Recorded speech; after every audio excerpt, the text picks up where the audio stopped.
गुड़हल के पौधे पर कटिंग प्रूनिंग तो फैब में कर लिया होगा आपने, लेकिन मार्च से फ्लावरिंग लेने के लिए आपको कौन सा खाद देना है ये आज के वीडियो में बताऊंगी। और जो हाइब्रिड वाले हैं जैसे ये आपको दिख रहा है, इस पर तो लगातार सर्दियों में भी फ्लावरिंग हो रही थी। तो ये जो खाद बताऊंगी ये आप हाइब्रिड और देसी दोनों ही प्रकार के गुड़हल को दे सकते हैं, या ज़मीन में भी गुड़हल आपने लगा रखा है तो ये खाद दे दीजिए। तो आप देखेंगे कि मार्च से लेकर के 7-8 महीने तक लगातार आपका पौधा फ्लावरिंग करता रहेगा।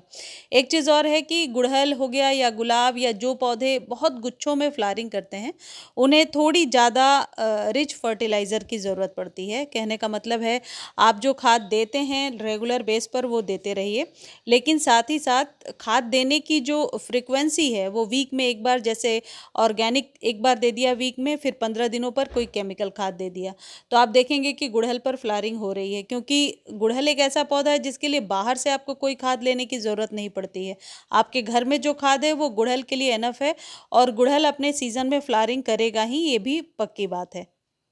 गुड़हल का जो देसी वाला पौधा है उसमें डीप कट अभी आप कर सकते हैं। डीप कटिंग करके और तब आप खाद देंगे तो बहुत ही ज़्यादा बेहतर रिजल्ट ले पाएंगे। जैसे मेरा ये पौधा आपको दिख रहा है, तो जितने भी देसी वाले गुड़हल हैं उन पर डीप कटिंग कर दीजिए, और जो हाइब्रिड वाले हैं उन्हें यदि ज़रूरत है तो कट कीजिए, अदरवाइज़ आप उसे रिपॉट कर सकते हैं। क्योंकि हाइब्रिड हमेशा छोटे गमले में लगा होता है, तो रिपॉट करने से आने वाले समय में और अच्छी फ्लावरिंग आप ले पाएंगे। अगली सबसे ज़रूरी जो चीज़ है वो ये है कि गुड़हल के पौधे में यदि कलियां गिर रही हैं तो कई बार सिंपली एक ही रीज़न है कि सॉइल इस तरीके से ड्राई हो रही है। तो गुड़हल की जो मिट्टी है वो कभी भी बहुत ज़्यादा ड्राई नहीं होनी चाहिए, मिट्टी में मॉइस्चर ज़रूर होना चाहिए। इतनी ड्राई सॉइल में कभी भी ना फ्लावरिंग होगी और ना कलियाँ बनेंगी। कलियाँ बनेंगी तो वो निश्चित तौर पर गिरने लगेंगी। तो मॉइस्चर को थोड़ा सा मेंटेन रखना है। जैसे ये वाला सॉइल आप देख रहे हैं, दबाने पर लड्डू सा बन जाएगा, तो इसका मतलब है कि उस सॉइल में मॉइस्चर है। मॉइस्चर बना करके रखने का एक और तरीका है, यदि न्यू पौधा आप लगा रहे हैं तो इसमें 20-30% आप घर घर में जो खाद हम बनाते हैं या तो वो दे सकते हैं, या लीफ कंपोस्ट, या फिर आप कोकोपीट मिला सकते हैं। उससे मॉइस्चर ज़रूर आपके पौधे में बना रहता है। अब देखिए आपको क्या करना है, ये जो खाद है ये वीक में एक बार आपको देना है। लेकिन एक चीज़ ध्यान रखिएगा कि ये खाद जब भी आप दे रहे हैं उसके बाद पौधे में धूप लगना ज़रूरी है।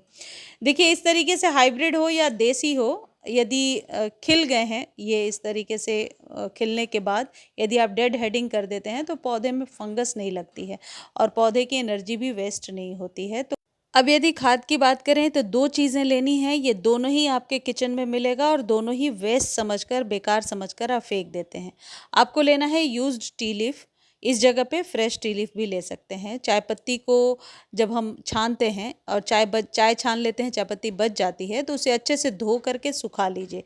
इस बात का ध्यान रखिए कि अच्छे से ड्राई होना चाहिए। एक बार माइक्रोवेव भी कर सकते हैं यदि अवेलेबल है, कर सकते हैं, सुविधा है तो उससे क्या होता है कि फंगस नहीं लगेगा।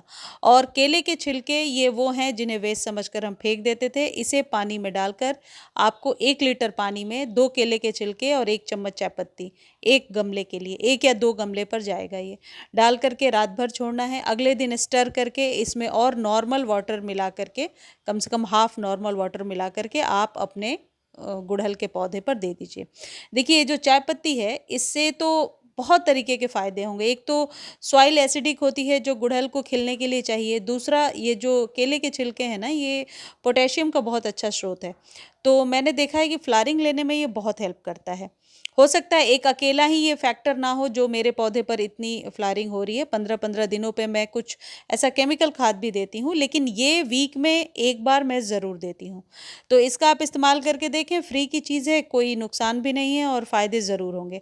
अब जिन लोगों को लगता है कि इसकी वजह से चींटियाँ आ सकती हैं या फंगस लग सकता है, कई लोग कहते हैं कि केले के छिलके के पानी से हो सकता है चींटियाँ लगें या फंगस लगे। हालांकि ऐसा होता नहीं है कभी भी, लेकिन यदि आपको डाउट है तो इसमें थोड़ा सा आप फंजीसाइड मिला लीजिए। फंजीसाइड मिला करके और तब अपने पौधे पर आप इसे डालिए। चाय पत्ती की वजह से जो सॉइल है वो नेचुरली एसिडिक होती है और इसका कोई साइड इफ़ेक्ट भी नहीं होता है। और मैंने देखा है कि फूलों की साइज़ और संख्या दोनों ही बढ़ जाता है, यानी कि फ्लावर्स बहुत ज़्यादा खिलते हैं और बड़े बड़े निकल कर के आते हैं। और सबसे अच्छी बात है कि किसी भी सीज़न में इसका इस्तेमाल किया जा सकता है। और ख़ासकर जब तेज़ गर्मियाँ होंगी तो अपने पौधों को बचाने के लिए ये पानी को यूज़ करने के बाद जो केले के छिलके बच जाएंगे, उन्हें आप सॉइल में यदि दबा देंगे तो आपके सॉइल में मॉइस्चर भी बना रहेगा नेचुरली, और फ़ायदा भी होता रहेगा, यानी मिट्टी की उपजाऊ क्षमता को भी बढ़ाता है।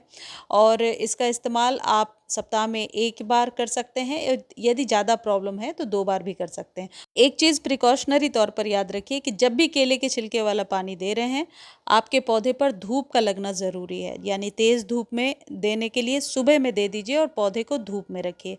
इस वीडियो को आप फेसबुक पर भी देख सकते हैं, फेसबुक पर देखने का लिंक डिस्क्रिप्शन में दिया हुआ है, और किसी भी प्रकार के फंजीसाइड को खरीदने का लिंक भी डिस्क्रिप्शन में दिया हुआ है। यदि आपको चाहिए तो आप कॉपी कर सकते हैं या फिर आप उसके लिए टेक्स्ट कर दीजिए, लिंक प्रोवाइड हो जाएगा। धन्यवाद।